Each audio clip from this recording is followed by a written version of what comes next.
हाँ बच्चों, अगला स्टामक है हमारा डायजोनियम सॉल्ट्स। अच्छा, थोड़ा सा इंग्लिश बता दूं मैं इसकी। बेटा जो प्राइमरी एलिफेटिक अमीन होते हैं, जैसे हम आर की बात कर रहे थे, आर जब डायजोनियम बनाता है तो ये हाईली अनस्टेबल होता है। क्यों? क्योंकि नाइट्रोजन इतना स्टेबल डायटोमिक मॉलिक्यूल है कि आर से तो खट्टे से इलेक्ट्रॉन लेगा, आर को थोड़ी देर के लिए भी उसके साथ रहेगा नहीं।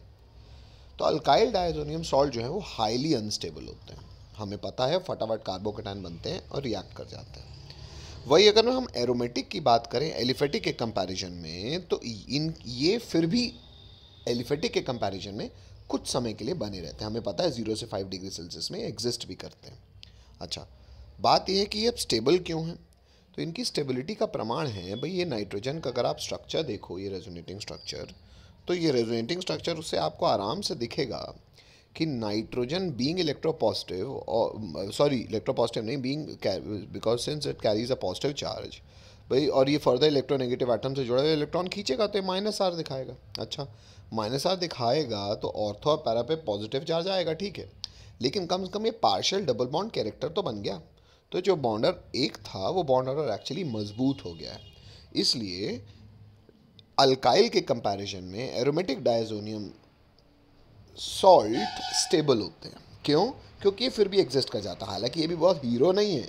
Reason being nitrogen is the most stable diatomic molecule, तो निकलेगा ही निकलेगा, हाँ, पर 0 से 5 डिग्री सेल्सियस में बना रहता है। मेरी बात, आवाज़ सबको सुनाई दे रही है ठीक से? हेलो?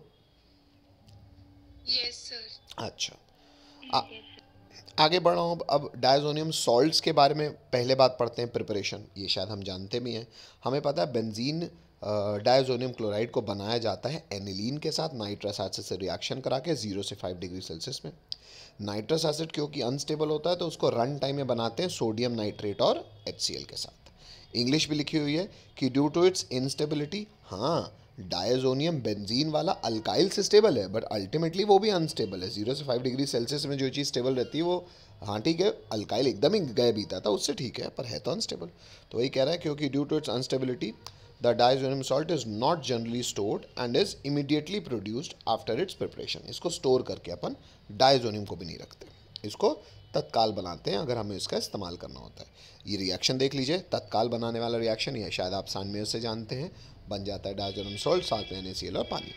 कुछ फिजिकल प्रॉपर्टीज़ हैं डायजोनियम सॉल्ट की। पहली फिजिकल प्रॉपर्टी है कि भैया एक कलरलेस क्रिस्टलाइन सॉलिड होता है। पहली फिजिकल प्रॉपर्टी होगी कलरलेस क्रिस्टलाइन सॉलिड होता है, भयंकर सॉल्युबल होता है पानी में और ठंडे, and is stable in cold but reacts with water when bound. मतलब केवल पता ही है हम देखो 0 से 5 डिग्री सेल्सियस में स्टेबल रहता है और हल्का सा टेम्परेचर भी बढ़ा दिया तो पानी तक से रिएक्ट कर जाएगा, पता ही अपने को। नेक्स्ट, अच्छा अब थोड़ा सा यहाँ पे स्पेसिफिक हो रहा हूँ बच्चों में।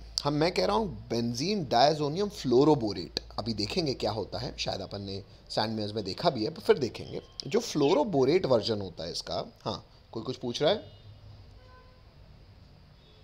No sir. ठीक है, जो फ्लोरोबोरेट वर्जन होता है बच्चों वो पानी में इनसॉल्युबल है, बाकी सारे सॉल्युबल हैं, फ्लोरोबोरेट इनसॉल्युबल है, एंड वो उल्टा स्टेबल है, रूम टेम्परेचर तक वो स्टेबल रहता है। ये फ्लोरोबोरेट की एक फिजिकल प्रॉपर्टी है, एक प्रॉपर्टी है जो आपको याद होनी चाहिए। और तीसरी बात, ये बहुत ज़रूरी है, याद रखिएगा, है ना।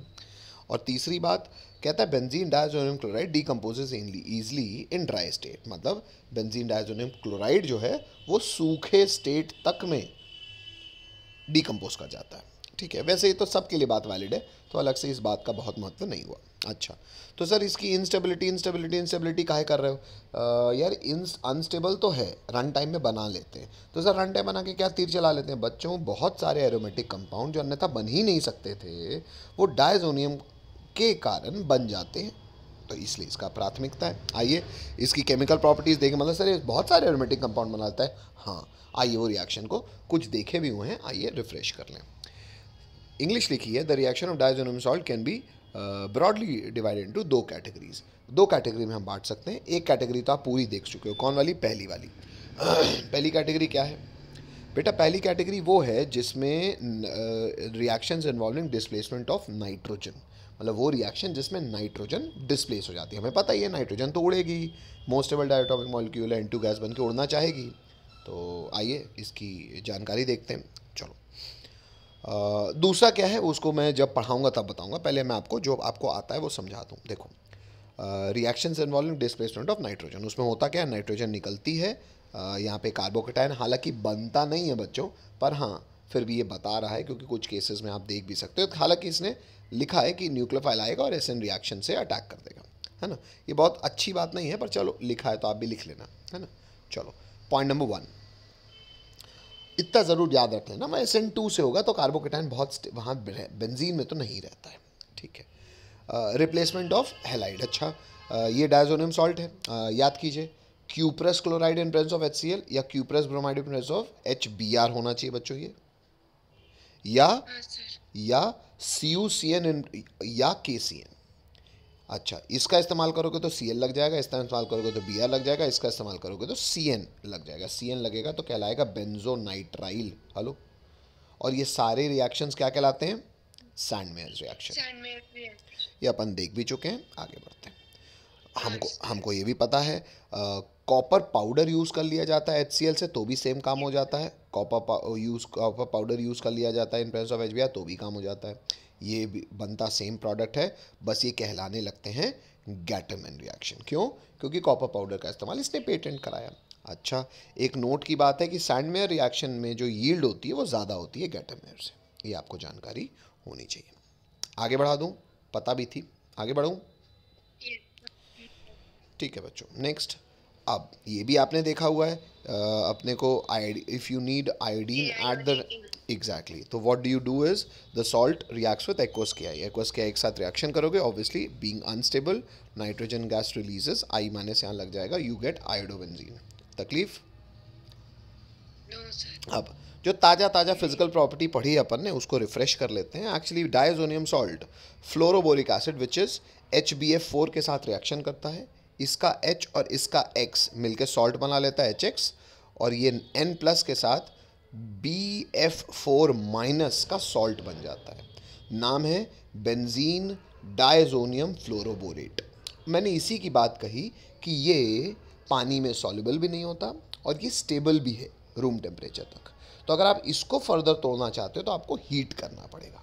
तो जब हमने हीट किया तो वो अल्टीमेटली नाइट्रोजन गैस होना वही है, लेकिन हीट करने के बाद नाइट्रोजन गैस रिलीज होगी।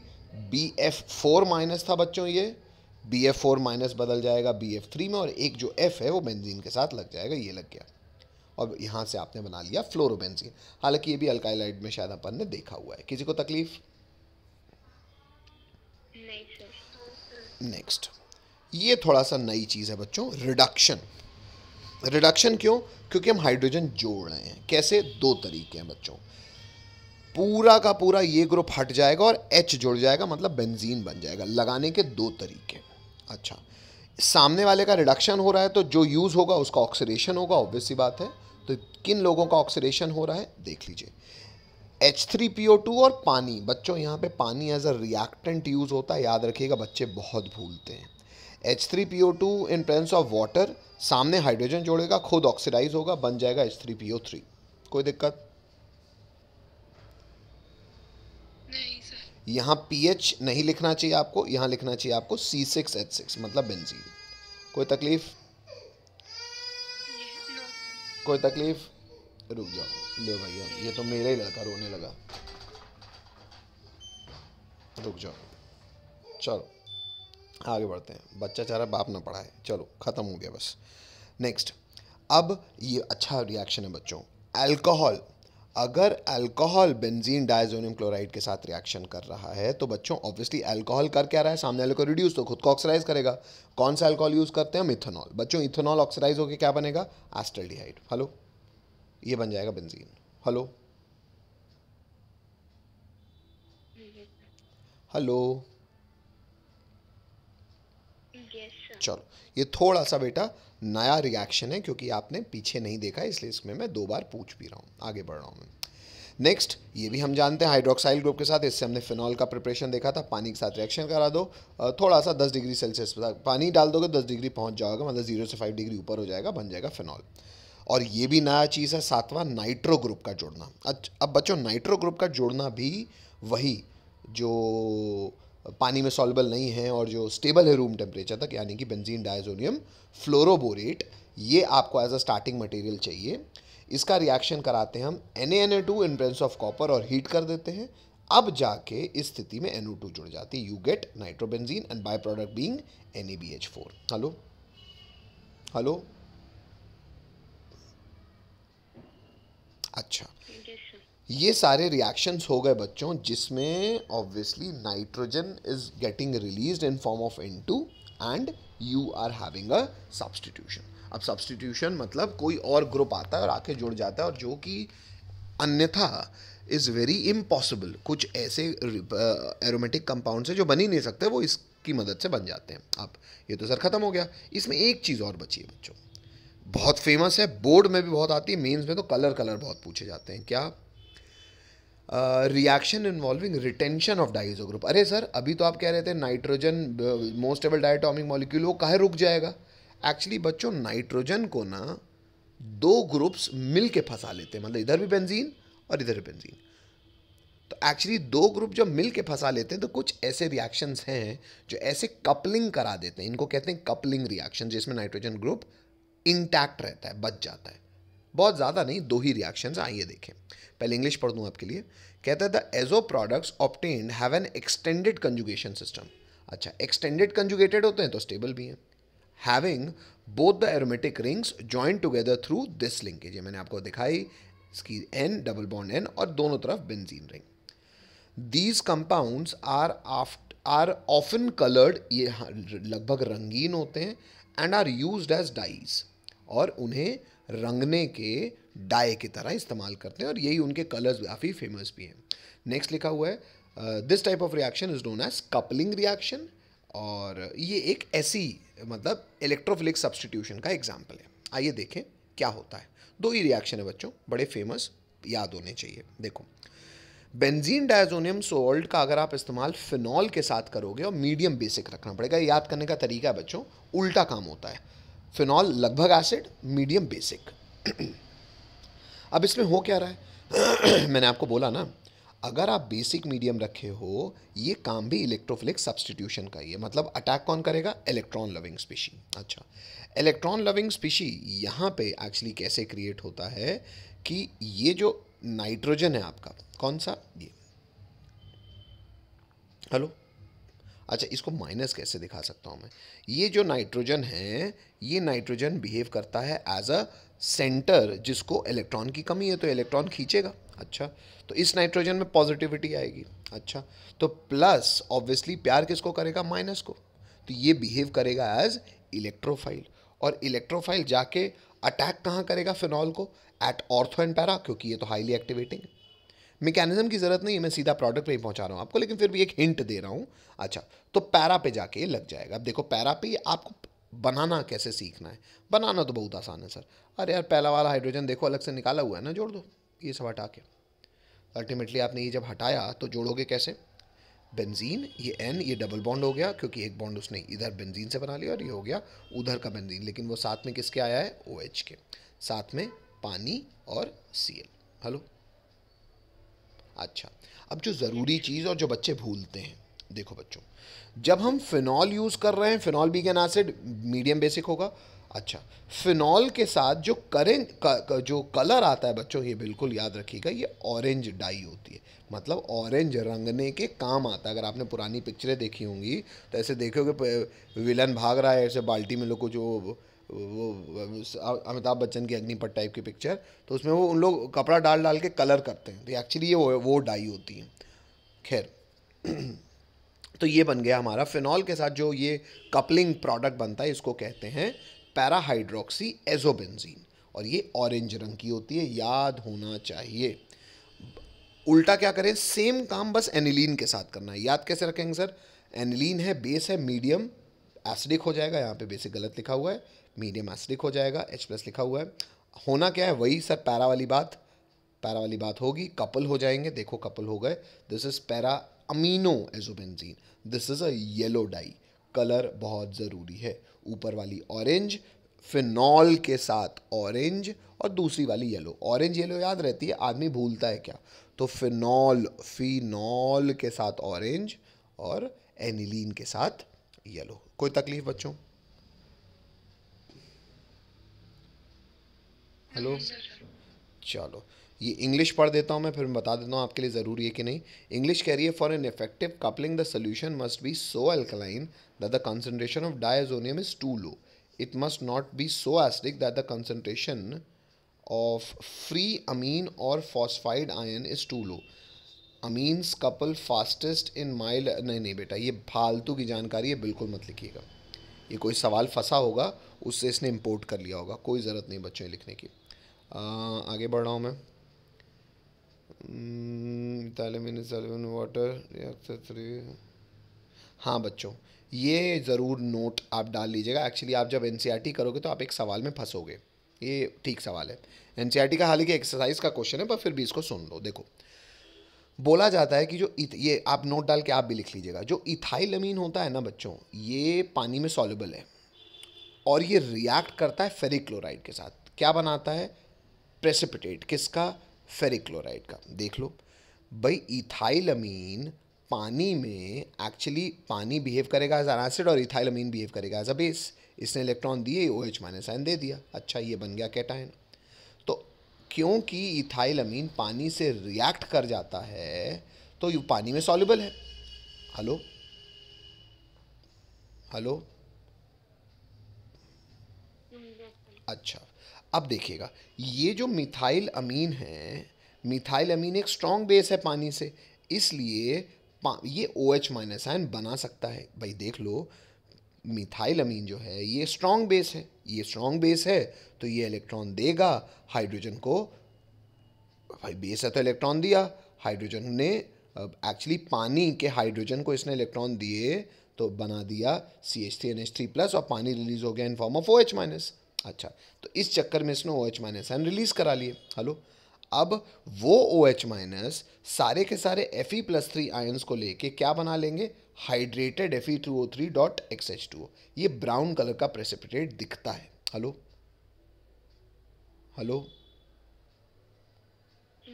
ये जानकारी दे रहा हूँ बच्चों बात, ये जानकारी बस मैं दे रहा हूँ। अब ये जानकारी को अब आप लोगे तो आपके पास एक एनसीईआरटी का एक्सरसाइज का क्वेश्चन आएगा, तो आपको केवल ये जानकारी होगी तो आप बाय द वे उसका आंसर कर ले जाओगे। वो एक्सरसाइज में जब फंसोगे तो ये आपको जानकारी पता होनी चाहिए, क्या कि इथाइल अमीन पानी से स्ट्रॉन्ग बेस है। स्ट्रॉन्ग बेस है तो पानी में जाने के बाद OH माइनस आयन देता है। क्योंकि OH माइनस आयन देगा तो वो OH माइनस आयन FeCl3 एक सॉल्ट है, इलेक्ट्रोलाइट है, वो क्या देगा? Fe+3 ion. वो Fe+3 आयन ये बने हुए OH माइनस आयन के साथ प्रेसिपिटेट हो जाएंगे। इथाइल अमीन के साथ हो रहे हैं, किसी और के साथ नहीं होंगे। क्यों नहीं होंगे? क्योंकि वो पानी के साथ OH माइनस आयन नहीं दे पा रहा होगा। वो आप सवाल देखिएगा तो आपको समझ में आ जाएगा। ये आप इथाइल अमीन के सॉरी मिथाइल और इथाइल अमीन के साथ का बारे में जाने रहिए। अच्छा, ये सवाल ऊपर ही तो दिख रहा है बेटा, कायदे से इस बच्चे ने फिर गलत लिखा हुआ है। एक्चुअली इसने यहाँ इथाइल लिखा है, यहाँ मिथाइल लिखा है, तो फ़र्क नहीं होगा, फिर दोनों आप मिथाइल की ही बात कर सकते हो। एनसीईआरटी का सवाल देखना बच्चों तो दिख जाएगा, इथाइल है कि मिथाइल है। हेलो, मिथाइल ही है ये, इथाइल नहीं है। किसी के पास एनसीईआरटी पढ़ी है? हाँ सर। देख ले बेटा, कोई एनसीईआरटी का एक्सप्लेनेशन वाला सवाल होगा कोई। Yes sir. क्या है? मिथाइल है। अरे बाप रे विशाल, तुम भैया पहले में कहाँ थे? सर पार्टी में गया था। ले भैया, तो भैया पढ़ाई करिए, पार्टी मनाइए, है ना? सर संडे क्लास का पता था। अरे तुम ग्रुप में कब से मैसेज किया हुआ, कैसी बात करता है? चलो कोई बात नहीं, संडे को तुम यही देख लेना, बात तो एक ही है। सामने तो मैं ऐसे भी हूँ वैसे भी हूँ, डाउट जो होंगे पूछ लेना। तो वही वाली बात है कि मिथाइल अमीन। हाँ इथाइल है सर, इसमें लिखा है ethyl amine is soluble in water whereas aniline is not. हाँ, तो ये अब एनिलीन से कंपैरिजन नहीं रे, किसी और चीज़ का सवाल है। चलो कोई बात नहीं। सर एक और है, methyl amine in water reacts with ferric chloride to precipitate hydrated ferric oxide. बस यही वाला है, फिर से पढ़ बेटा सवाल। Yes sir. Methyl amine in water reacts with ferric chloride to precipitate hydrated ferric oxide. हाँ, उसका एक्सप्लेनेशन देना है कि ऐसा क्यों होता है ना? Yes sir. हाँ, तो सवाल ये है कि FeCl3 के सोल्यूशन में जब हम मिथाइल अमीन को डालते हैं, इथाइल नहीं है मिथाइल ही है, तो प्रेसिपिटेट क्यों आ जाता है? तो जवाब उसका ये है कि जब तुम मिथाइल अमीन को पानी में डालते हो तो पानी से वो स्ट्रॉन्ग बेस होने के कारण OH माइनस आयन देता है, और ये OH minus ion Fe+3 ions को दूर नहीं रहने देते, कहते हैं इधर आओ, और प्रेसिपिटेट हो जाते हैं इन फॉर्म ऑफ Fe2O3.XH2। ये जानकारी एक इनऑर्गेनिक की जानकारी जो आपको होनी चाहिए। चलो, नहीं बेटा, ये आपको बिल्कुल नहीं पता होना चाहिए, एक्स्ट्रा जानकारी है, पर चलो बता दूं। देखो बेटा, एक जेई डाल देना पर लिख लो, बेंजीन डायजोनियम सॉल्ट का एक और रिएक्शन होता है, इसे कहते हैं बच्चों नैप्थॉल, बीटा नैप्थॉल। हेलो, बेंजीन, एक और बेंजीन, और उसके बाजू में OH। Hello, yes sir. ये Yes, sir. बीटा नैप्थॉल के साथ भी रिएक्शन तो वही होगी क्या सर? ये अल्कोहल है। हेलो, इसका पैरा पोजीशन, तो इसके पैरा पोजीशन का हाइड्रोजन और यहाँ कपलिंग हो जाएगी, और ये एक रेड डाई होती है। Hello, yes sir. ठीक है। अब बाकी ये सब जो पेंसिल से इसने मैकेनिज्म लिखा है, ये सब आप लिखने की जरूरत नहीं है, सब एक्स्ट्रा बात है बेटा। यहाँ पे वो वाली बात समझा रहा है कि कैसे इलेक्ट्रोफिलिक सब्स्टिट्यूशन हो रहा है, ये सब मत करना बेटा, ये फालतू एक्स्ट्रा चीज़ें। अरे तो ख़त्म हो गया बेटा, बस यहाँ से आज की क्लास समाप्त होती है बच्चों। आप सबसे मेरी इतनी रिक्वेस्ट है कि खूब ईमानदारी से पढ़ो सारी NCERT। सबसे पहले बच्चों रिकॉर्डिंग फिर से ईमानदारी से देखो, भले प्लेबैक बढ़ा दो, एक दूसरी स्क्रीन में क्लास नोट्स, बड़ी स्क्रीन में क्लास नोट्स रखो, इसको प्रॉपर ईमानदारी से लिखो। आज रात तक यही कर लो, अगले दिन सुबह उठना, नोट्स को रीड करना, और उसके बाद NCERT अटेम्प्ट करना। NCERT में सॉल्ट एग्जाम्पल इंटेक्स सबको करने हैं, उसके बाद सीधा सब लोग आ जाइएगा बोर्ड के आर्काइव्स में, बोर्ड का आर्काइव्स करने के बाद आ जाएगा NCERT एक्सरसाइज में अगर आना हो तो, और फिर चले जाइएगा अगर आपको थोड़ी बहुत पिछले 2-3 साल के भी सवाल कर लोगे तो बहुत होता है। हालांकि वो ये समय जो आप जब करोगे भी तो आपको ऑब्जर्वेशन दिख जाएगा। खैर, बोर्ड के आर्काइव्स करके तो दिख ही जाएगा ये चैप्टर। अच्छा, यहाँ पे एक्सरसाइजेज में बहुत अच्छे से क्वेश्चन हैं, तो बोर्ड के आर्काइव्स के बाद ही करना। कोई ऐसा बच्चा नहीं मिलना चाहिए जो ये कहे कि मैंने बोर्ड आर्काइव्स नहीं किए, और मेरे हिसाब से तो अभी समय सब लोग बोर्ड के ही काम करो, है ना, क्योंकि पेपर अब सिर में है, तो अब केवल बोर्ड के काम करो, उसके बाद बहुत समय मिले रहेगा। ठीक है, चलो बच्चों।